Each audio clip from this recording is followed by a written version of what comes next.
नमस्कार जय जगन्नाथ शुभ सकाळ। आज हूँ नवेम्बर 18 तारिख मंगलवार। आज दिन बहुत गुरुत्वपूर्ण खबर आसी तेणु वीडियो को शेष पर्यंत देखा मोर अनुरोध। तेबे चलतु आज बड़ खबर उपर नजर पकाइबा। वीडियोटी भल लगे आपण मानक भल पाइबा स्वरूप वीडियो को लाइक करने और चैनल प्रथम थर तले नियति भावे सब्सक्राइब करने।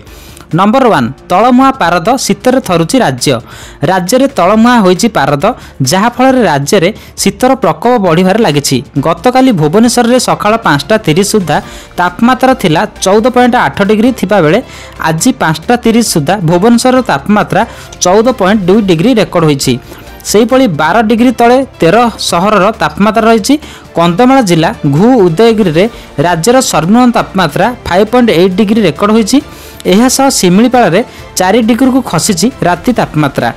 तेबे आगु को आउरी 2 दिन राज्य में एमिति ठंडा लहरी जारी रहिबो बोली पूर्वानुमान करिछि भारतीय पाणीपाग विभाग। नंबर 2 प्रति मासरे मिलिबो 25,000 टंका टेंशन रु मिलिबो मुक्ति। आपण भविष्यत पई छोट छोट टंका संचय करियो को भाबुछंती कि ताहले पोस्ट ऑफिस आरडी योजना आपण पई सबुठारु सुरक्षित एवं लाभकार विकल्प आनिछि। पोस्ट ऑफिस आरडी रे प्रति मासरे निर्दिष्ट टंका जमा कले आपण मानकु 6.7% वार्षिक सुध मिले। सर्वनिम्न 100 टंकार मध्य अकाउंट खोली परिबे एवं टॉप लिमिट किछि नाही। एही अकाउंट 5 वर्ष रे परिपक्व हुए एवं 3 वर्ष पर चाहिले बंद करि परिबे।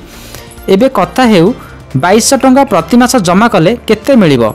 5 वर्ष अर्थात 60 मास धरी 2200 टंका जमा कले आपण मानक मोट जमा टंका हेउची 1,32,000 टंका। मिलुथिबा सुध 25,000 टंका पाइबे। परिकृत रे आपण पाइबे मोट संपूर्ण 1,57,004 टंका। नंबर 3 बाहाघर सीजन आरंभ सस्ता हैला सुना। एबे न किणले आगकू मारी पारिबेनी हाथ। सप्ताहर प्रथम दिन सोमवार सुना मूल्य ह्रास होइछि।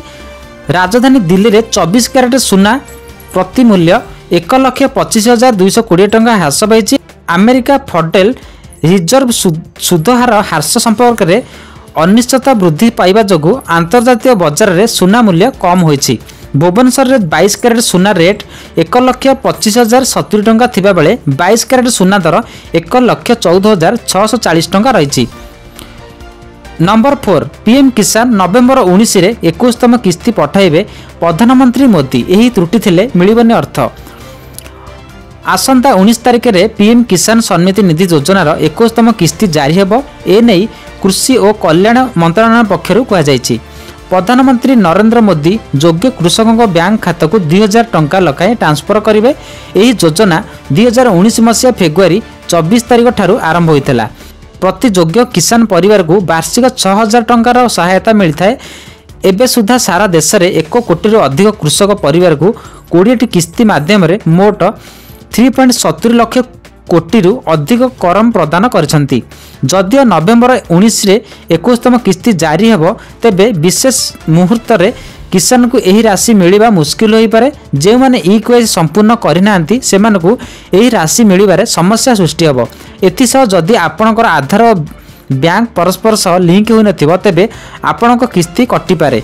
एथिपई जदि आपण माने एबे सुद्धा करिनांती नियति भाबे करिनियंतु।